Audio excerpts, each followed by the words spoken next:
Trà hoa cúc á, anh uống cho mát người. Anh cảm ơn.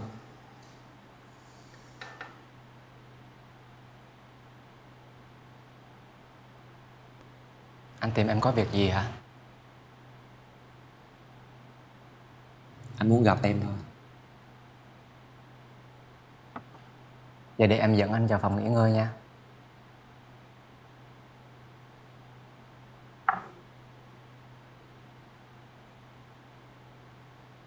Hải Âu,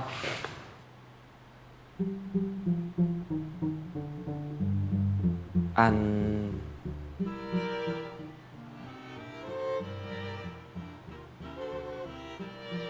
không có gì.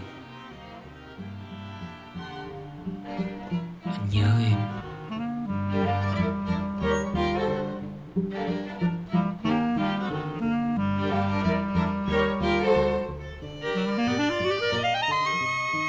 Anh nghe.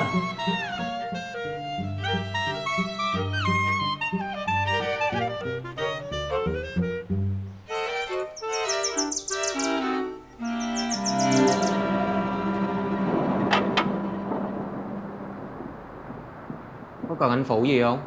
Dạ không.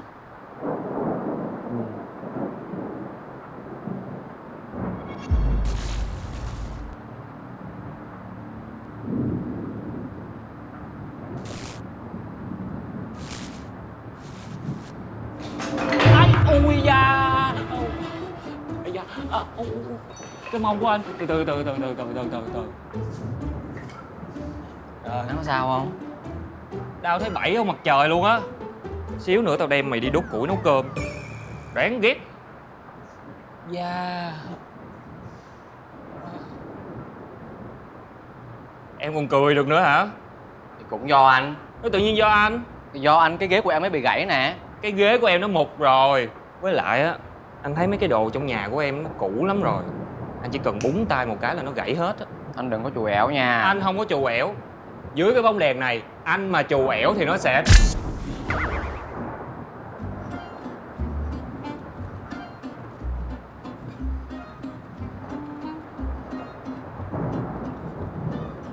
Anh không có chù ẻo thiệt.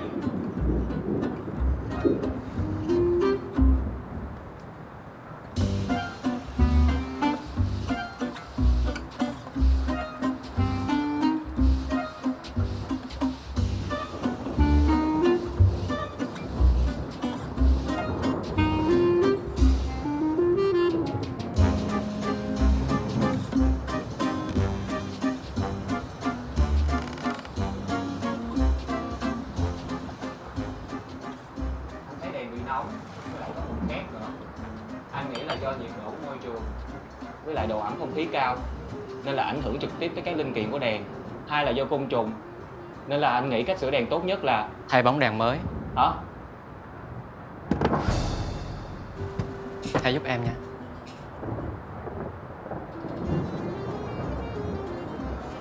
Ừ, để anh.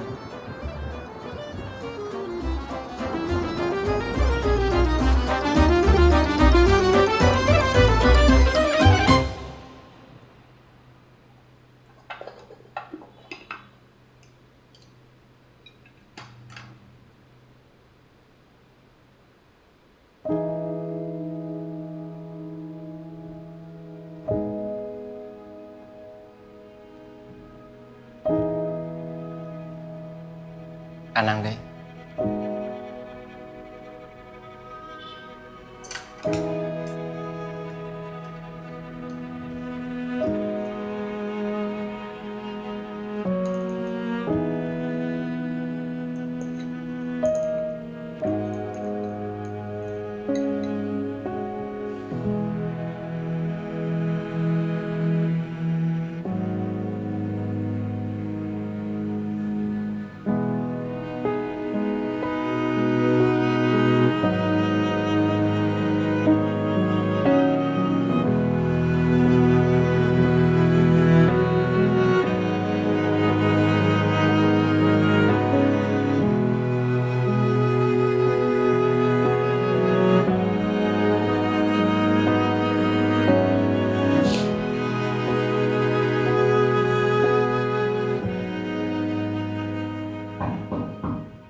Anh vào được không?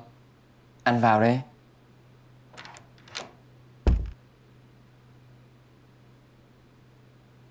Anh ngồi giường em được không?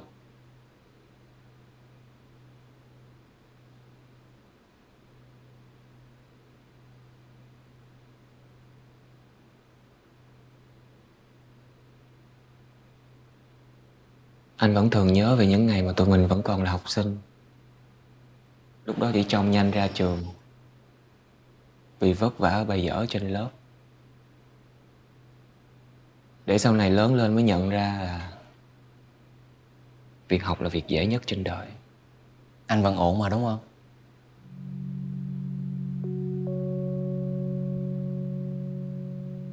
Anh mệt mỏi vì phải mệt mỏi. Không muốn ở nhà, nhưng cũng cảm thấy áp lực và khó thở khi ở những chỗ đông người. Cho dù ở bất cứ nơi nào, anh cũng cảm thấy cô đơn, lạc lõng. Đừng tự làm tổn thương trong chính suy nghĩ của mình. Không có ai để ý tới những giọt nước mắt của anh, cũng không có ai để ý tới những nỗi đau của anh. Nhưng tất cả là để ý tới sự suy sụp và tuyệt vọng của anh. Đừng suy nghĩ tiêu cực nữa. Anh nên học cách chia sẻ ra nhiều hơn.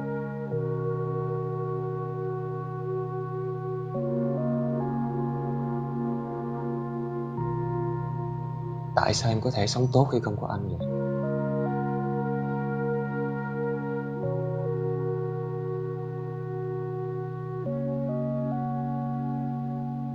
Thôi, em nghỉ sớm đi.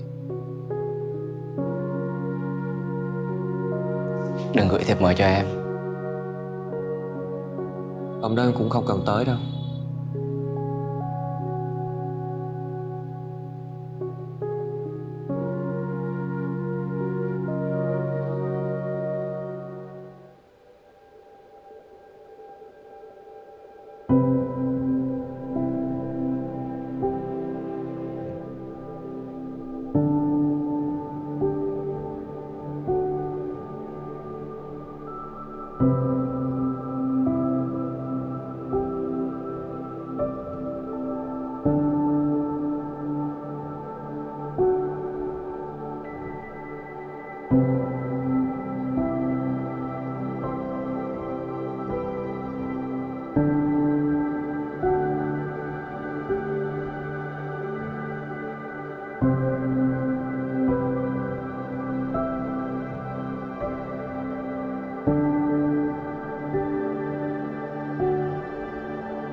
Tụi tao đi mấy vòng mới tới được nhà này.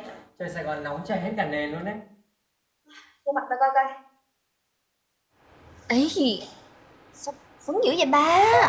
Mặt tiền của tao mà mày. Tao biết là nghệ sĩ lúc nào cũng cần phải đẹp, nhưng mà gặp tụi tao nè, đâu có cần phải chút đâu đúng không? Sao mày lúc nào cũng cứ cằn nhằn tao hoài đấy? Tao quan tâm nên tao mới nhắc nhở. Nè nha, tiền nhiều để làm gì? Mày nên nghỉ ngơi một thời gian đi.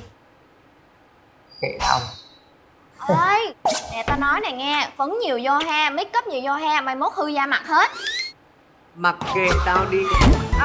Rồi vui ơi. Ê, đừng đánh nhau nha. Cái mũi của tao mới sửa đấy, cẩn thận xíu đi á. Làm cái gì mà khó coi vậy? Nghiêm. Bo xì bo. Ly ca vu đệ. Ủa mà tụi bay tới đây khi nào vậy? Thì lúc mày ngủ đấy.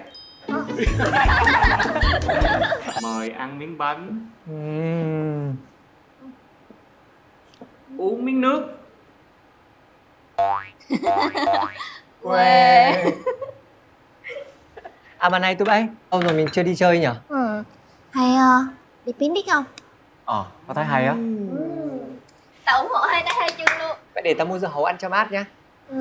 Vậy thì tôi sẽ xung phong mua nước suối nha. Mua thêm nhiều đá xíu, trời nắng lắm đấy. Ê, mua nhiều đồ ăn xíu, tao ăn nhiều lắm á. Ok. Đi đi.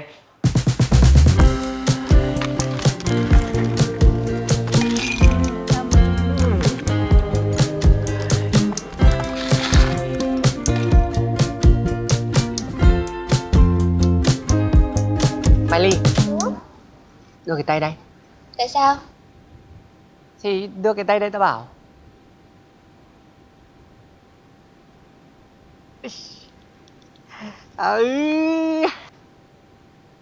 Cái gì vậy? Hạt giống tâm hồn của tao đấy. Mày đứng lại cho tao.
Dễ chịu quá.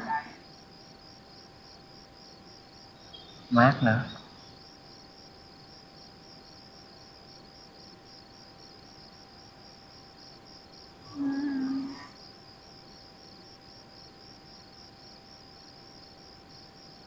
Vũ, cho tao mượn điện thoại của mày xíu. Vũ, bị sao vậy? Mày gọi tao là Vũ á? Ừ. Cái tên mà 10 năm rồi mới có người gọi lại đấy. Tao làm diễn viên, mọi người gọi tao là Vu Vu giết, rồi tao quên luôn cái tên thật của mình. Mày đóng nhiều vai rồi, có khi nào mày bị đa nhân cách không? Đa nhân cách thì chắc chắn là không có, nhưng mà nhiều khi cũng phải tự đi tìm chính mình đấy.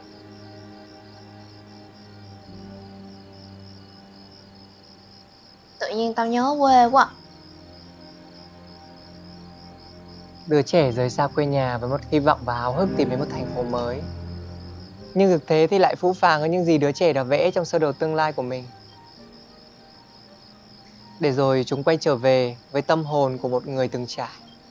Nhưng chuyến đi dài nhất lại là chuyến trở về nhà.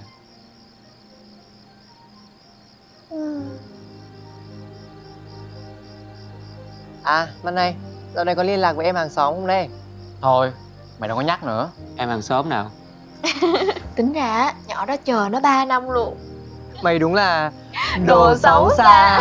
Nói cái gì cho người ta hiểu với. Nhưng mà hình như Hải Âu nhà mình để ý người khác rồi. Ồ, Để ý ai? năn nỉ tao đi còn kịp nè. Năn nỉ. Ê, Mày thích năn nỉ không? ê. Mày thích năn nỉ không? Tụi bay có nghe tao nói gì không vậy? Coi chồng tao đó. Thằng Hả này mày nó- hiểu không? Thằng này nó bạo lực mày ạ. Mày coi có chồng nghe tao tao nói đó. gì không? Đáng đời. Mày nữa. Mày đừng có hùa theo nó. Là đánh. Mày Thôi xứng đáng đi. như vậy. Giám đốc, anh có trong đó không? Mở cửa cho tôi với. Mở cửa cho tôi giám đốc ơi. Anh Nghiêm ơi. Anh Nghiêm ơi. Anh Nghiêm. Mày sao đấy?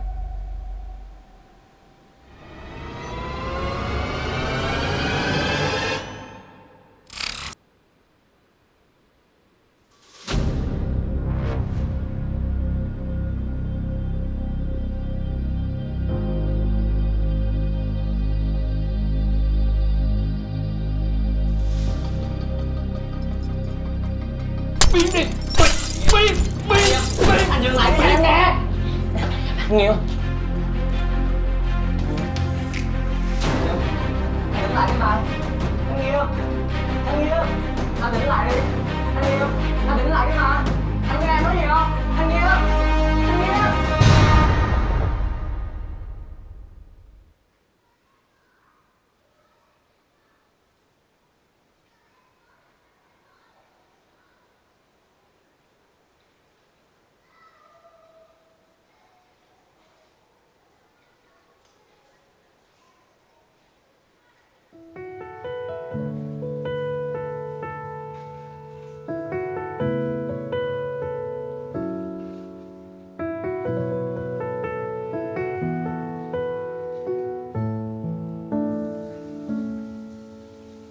Đông rét đã qua rồi, một mùa xuân an hòa cũng đến nhân gian rồi. Mùa lạnh giá tôi không còn hiện nơi đây, mùa của những đơn côi anh chẳng muốn níu về. Xuân đến bên anh khi mà được gần bên em và nói anh rất yêu em. Anh đi thay đồ đi, rồi mình ăn cơm. Ấp ôm nhau giữa trời ấm áp, cùng nắm tay qua những giây chuyện giao mùa. Và rồi anh cũng đã có cho anh mùa xuân, vì cạnh bên bao hơi ấm đan xen vào lòng. Màu pháo hoa bay rực trời đêm nay càng làm tỏa sáng thêm màu tình yêu. Và rồi anh cũng đã có cho anh mùa xuân, từ giờ bao nhiêu đông đến anh cũng chẳng lo. Dù cho gió đông đêm lạnh về anh cũng chẳng sao đâu vì có em kia.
Sao anh về trễ vậy?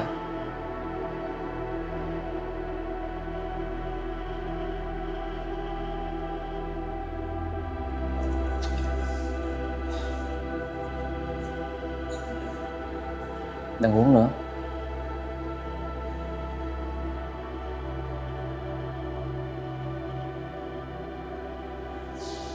Đừng uống nữa mà. Lo tắm rồi ngủ.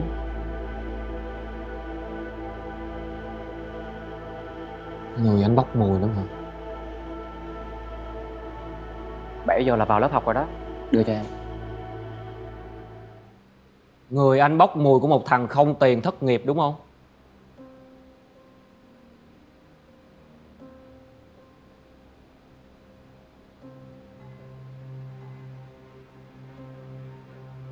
Em rất mệt mỏi với bài vở trên lớp rồi. Anh đừng có về nhà rồi hành hạ em nữa được không?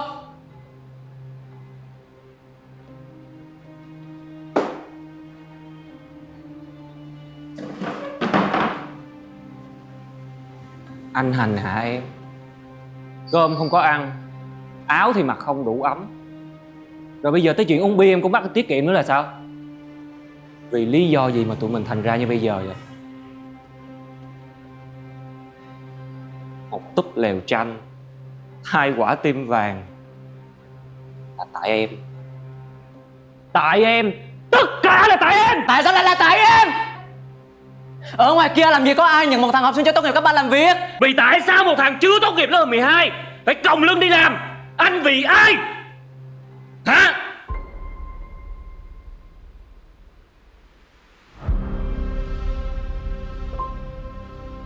Ba mẹ anh bắt chia tay em, anh làm không được. Nên là bây giờ anh phải tìm cách để hai đứa mình được bên nhau. Đây là cách của anh hả? Anh nghĩ kỹ chưa? Bỏ nhà đi thì có ích gì? Hả?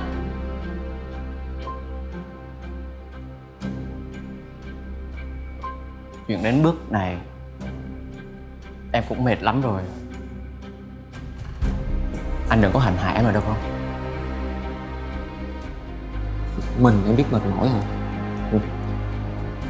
Tiền điện, tiền nước, tiền nhà, đủ thứ tiền trên đời em có giỏi thì em lo hết đi. Em có mượn anh đi kiếm không? Vì anh muốn bảo vệ cái mối quan hệ này. Anh đừng có lấy lý do này để dạy dỗ em. Vì em mà anh trông lôi bố mẹ.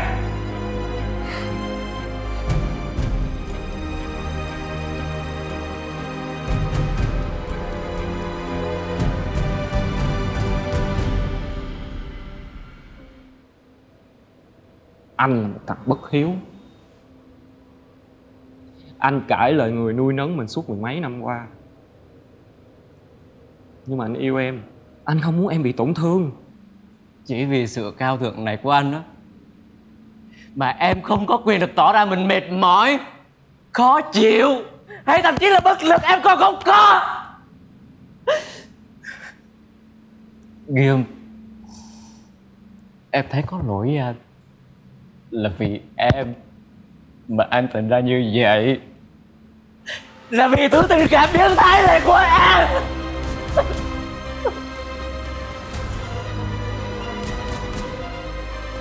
Má đó!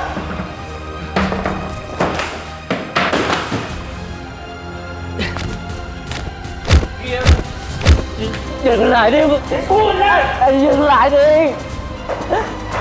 Buông anh ra!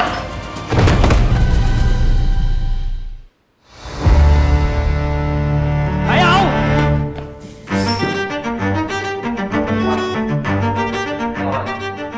Thấy không?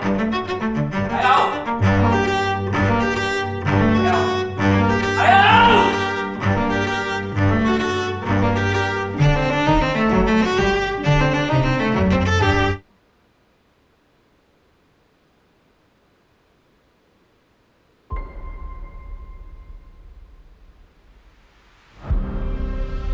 Xin lỗi. Anh xin lỗi hay không? Nghiêm, em từng đứng dưới sân trường nhìn anh, piano, bánh ngọt và nến thơm. Em tưởng tượng đến ngày mà anh thì ngồi đánh đàn, còn em thì ngồi pha trà.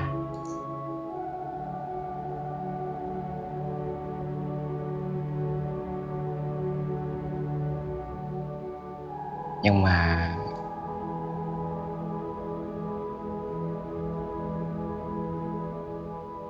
sao tụi mình lại trở nên như vậy? Vì cái tôi của anh lớn hơn tiếng khóc của em.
Đừng khóc nữa.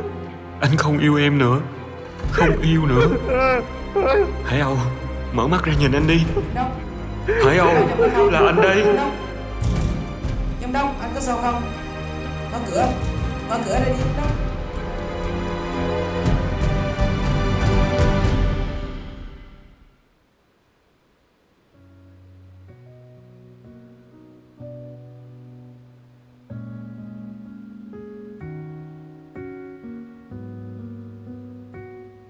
Bao nhiêu năm vật vã, bây giờ anh mới có cảm giác trở về nhà.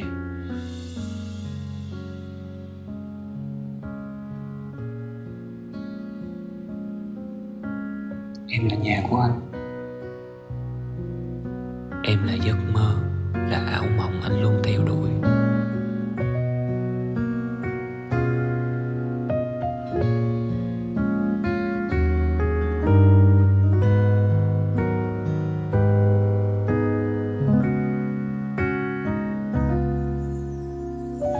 Điều gì khiến ta từng ngày cố gắng bên nhau?